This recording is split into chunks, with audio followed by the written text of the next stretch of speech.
Alright, what's up? There's a few things I want to get on here. I'm gonna try to hurry up and get through right now. One, back in the day when I first moved to Walker Court, they used to have a little storm cellar where you can go when a tornado or something came. But once they redid it over, all of a sudden the storm cellar disappeared. So I'm mentioning that because in Detroit, I told you Suge had one then, and she found out the police was coming, so she removed the storm cellar, had cemented it up. So I don't know, they might got a secret one over that way. And another, yeah, I had put it on the For You page, but I had it's a lot of distraction out here today. But it's been like almost a month now. I had called the police because I noticed something in the sockets, the plugs in the apartment I'm in, and I was always wondering how the neighbors always knew which room I was in, and started to notice like you see the little lens, and the officer came over that day. His name was Dafford, and he noticed it too. At first he was like, nah, he ain't see it, and he's like, I'm starting to see. So he took it to his office to check it out. Then he called me and told me he don't think it was nothing. After a while, maybe an hour or so went by, then he come back, and then he was acting different. So I could tell by his the way his posture and stuff, like he wasn't as confident. It was as if somebody told him something like, "Hey man, leave it alone," or something like that. And he just had this look. But then he had me sign that saying it was a false report. I had to sign it, but hell, there wasn't no other writing. Like, it had like a big empty space gap. He could have wrote something in, and it wasn't nothing. The only thing was on there was my name, my signature. And I thought maybe he gonna fill it out when he get to the office or something. Or something told me like, nah, you gotta think about it. These police ain't really for you. And, they got people on the force and stuff. So just in case anything was some fake signature or something, or some documents or something that, it wasn't my consent. All right. And I got another big one for you. It also is true that I know Jada's mother. Yeah, I knew her from working at the Family Dollar store. She was a worker there. She was a regular worker. And like I said, I had a little thing for her. And believe it or not, I actually booked her at the job. Yeah, she had the one person close, lock the door, put the little sign. You know how they be like back in 5 minutes. She probably didn't do it. She just locked the door. And yeah, it was back where you bring in the shipping and stuff. That's what we did. I guess the camera one right there. And I got through and I went to go pay for some cigarettes.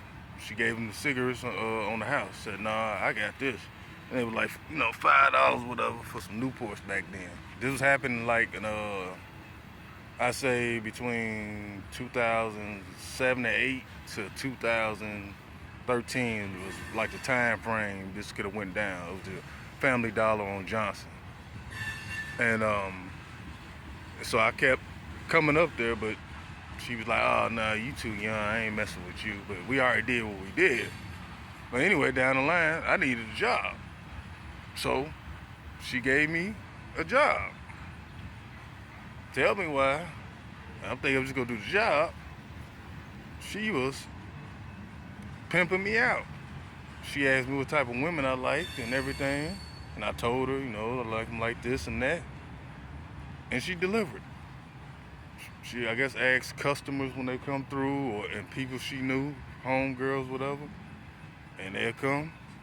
And I was booking them on aisle 9 or 8, whatever it was. It was the aisle right next to the shipping when you bring in the shipping and stuff. And that's why I was booking them. I seen her put like 50s. I don't know, could have been some hundreds too. And she told me what I wanted. I was like, at the time, I was like to drink. So I was like, enough to give me a half pint, which was $5, at least 5 beers, and a pack of cigarettes. So at least $20. The rest she was pocketing. I don't know how much she was charging. Then the women she had coming through, they was what I wanted. So Yeah. And then down the line, I got to book her again. I'm gonna say book. I blasted her. I blasted her. Yeah. So yeah, for the longest, I've been thinking like I used to tell her mama, cause she worked at the glass factory with us. I used to tell her like, yeah, I got a thing for your daughter, and I ain't messed up about Jada. The whole time, I forgot all this had happened. Yeah. So that's the reason. So I've been hearing that her mama don't like me. Oh, damn, what she don't like me for? I liked her. I ain't do nothing to her. Yeah, because she had me working. Then I quit. I quit the job, too. It ain't last but like a week or two because everything was cool. But when it came to get on the register, I was so jacked up in the head from listening to all the people downing me, my sister and well, I thought it was my sister Joanne and Suge, everybody, you dumb and this and that, you ain't gonna be able to do no register and all that. So all that was affecting me. So I just like, damn, man. I was like, damn, I can't just do what I'm doing and stock and, book. And she like, nah, because she had to, help with the stocking and stuff. And so, anyway, I ended up quitting that one day. And plus, there was another guy there. I know who he is. He in town. I know his name. I ain't going to mention him because he ain't important to me. But he would do I guess you would call him like the bottom feeder, the whack chicks. The ones nobody didn't want, really. And he'll do them. And he was happy with that. Then plus, you could come to work drunk. You could drink and all that. As long as I can book. That's all that matters. And like I said, I was booking. And she used to come think about her mom used to have like a little attitude. She used to say little smart, slick stuff too. I ain't really like that either. But yeah, that's how deep this goes. And then also, when I had my hair back in 2023 or something like that, yeah, her grandma was trying to make a move on me, and she was telling she was on the phone kept ringing, she kept having people call her and stuff for family and everything, of course. And one of the phone calls was her son. He was like in the army or something, and he was asking like where she was at and all that. I'm on my friend's house because she already been drinking, so I had drinks at the house. I just wanted my hair did. And she got mad because she was trying to make a move, and I wasn't trying to do that with her, and got it behind the wheel, and I was taking her to the dollar store, and the general dollar store, not the same one, but she took the wheel, and while I'm driving, she's trying to turn and all this, telling my sister dead and all this. I'm like, damn, I'm gonna get you out the car, man. You trying to take me out? See why she gone? You know what I'm saying? On the real though, it was crazy. So yeah, it just goes deep. Then then two, the first thing, she said I like got stood her up because we supposed to have met at the what you call it, the brick house. And at the time I had like retired from going out. I was going every time I was going. I was telling her to come, but she ain't never come. So I had stopped like a good month or two. I wasn't planning on going back, and she got mad about that. And she worked me hard that day too. I damn near fainted on my feet because I like blacked out. It was hot in the glass factory too. So, but yeah.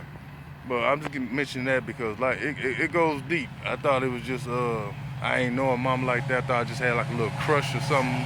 But the whole time, yeah, I knew her very well. If you asked me what's her name, I couldn't tell you her name right now, or none of the women. But yeah, that lasted about like a week and a half.